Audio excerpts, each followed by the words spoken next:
Hello guys and welcome to Realpolitiks. Today I'm going to talk about diplomacy. Diplomacy is actually extremely simple in this game and made more in-depth in just the right ways if you do own the New Power DLC as well.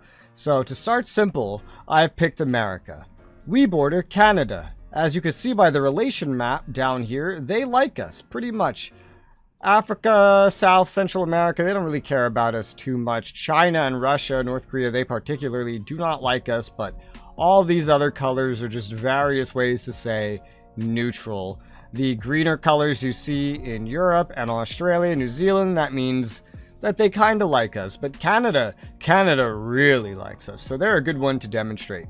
Diplomacy is simple. Just as if you would right-click to build in your own lands, right-click on a differing nation to get two options. There is spying and there is diplomacy. We are looking for diplomacy. It comes out in a bit of a radial wheel kind of thing. And there's these many options. You will not have access to non-aggression pacts unless you own the New Power DLC. A non-aggression pact is exactly what it sounds like, a 4-year neutrality treaty to prove our mutual good intentions. Yeah. You get some score out of declaring these, so it's nice. You get a relations bonus with the person, and then you guys can't fight for 4 years, which is a good thing, at least not against each other. There is a cost to it.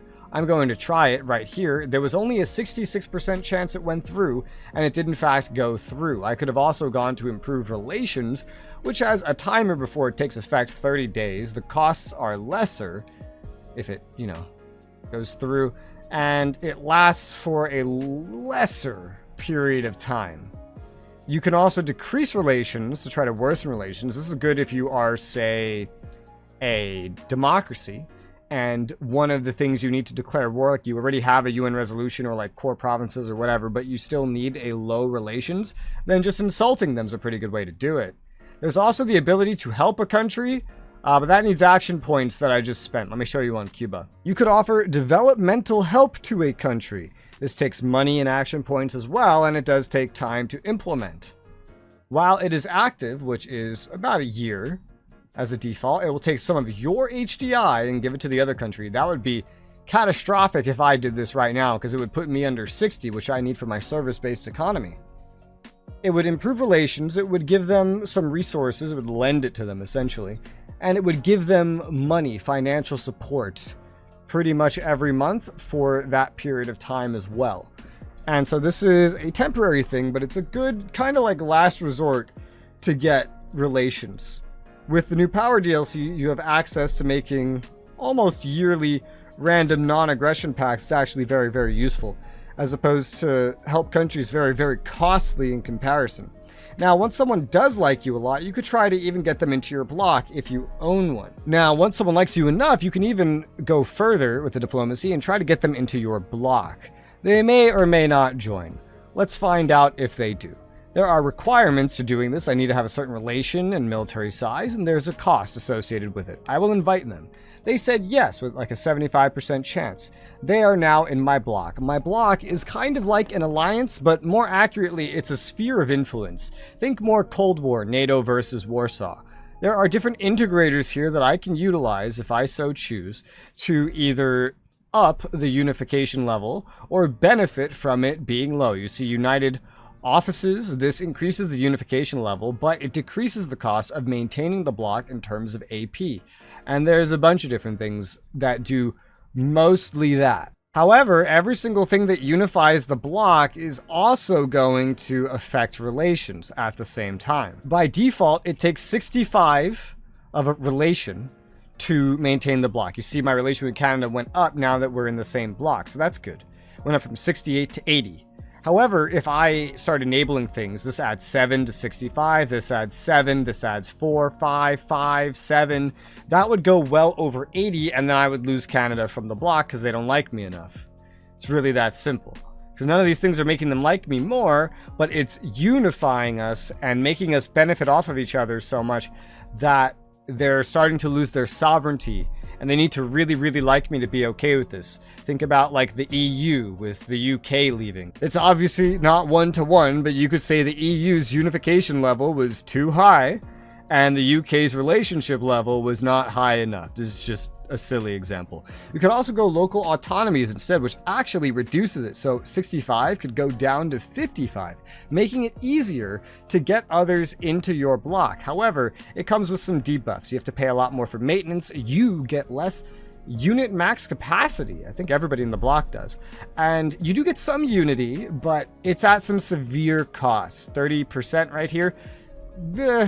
It's really iffy on when you would use that. Maybe if it would just help you get to 100, for example, because when you're at 100, you can diplomatically absorb a member of your block for free. So if I had Canada, Mexico, and the UK, for example, and you can have quite a number of members of your block, then this is something that you can do. Additionally, with these nations that really, really like you and are this close to you, you can actually make an investment in them. You spend some money and action points over 45 days. You get relation bonus with them for 600 days, which is very nice. And you could potentially get a return on your investment, potentially, over that period of time. However, the chance of that is, well, it's a chance. It's a dice roll. It's not guaranteed to happen.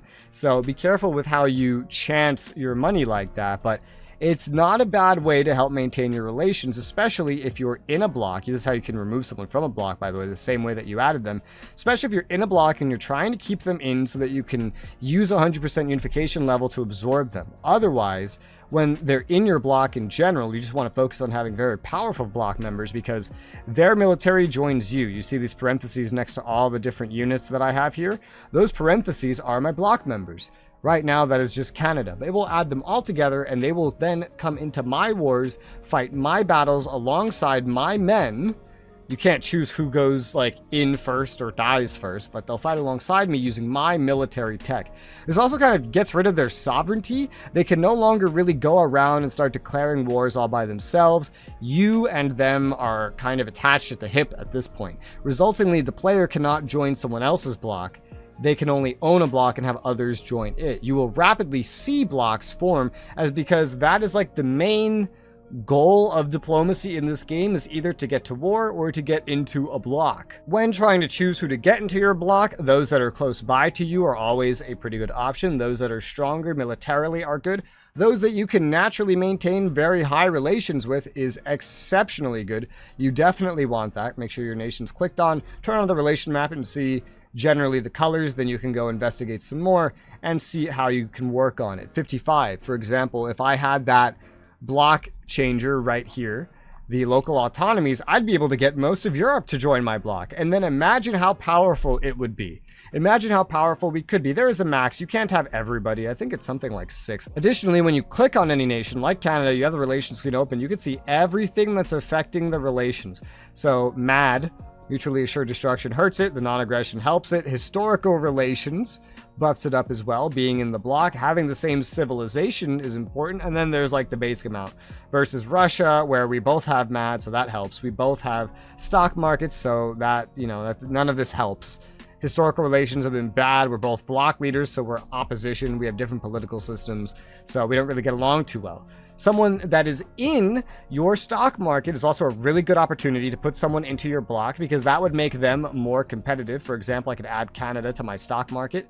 They will be more competitive as a default just by being in my block. You see influence here. Relations matters, distance matters, in block or not, and civilization matters. This adds to the competitiveness along with, well, all the other things I just listed, plus GDP and the rating that you give them. Look how high up that is. There's other things as well, such as the UN, for example, but all these other things are very tiny. I've gone over them already in my beginner's guide. This is how the diplomacy in this game works, pretty much just like that. It's very simple. As far as grand strategies go, this whole game is very simple, so hopefully this guide has been helpful to you. If you have any questions, feel free to leave those in the comments below. I'll answer them if I can. If I can't, hopefully somebody else can. If you have any suggestions for any other guides, leave those in the comments below as well, and I will get to making them if there's something that I can actually sit here and talk about for at least 8 minutes. I don't know. I have a playlist in the description below in case you want to see the other guides that I have made already, and for now, thank you guys very much for watching, and I'll see you on the next one.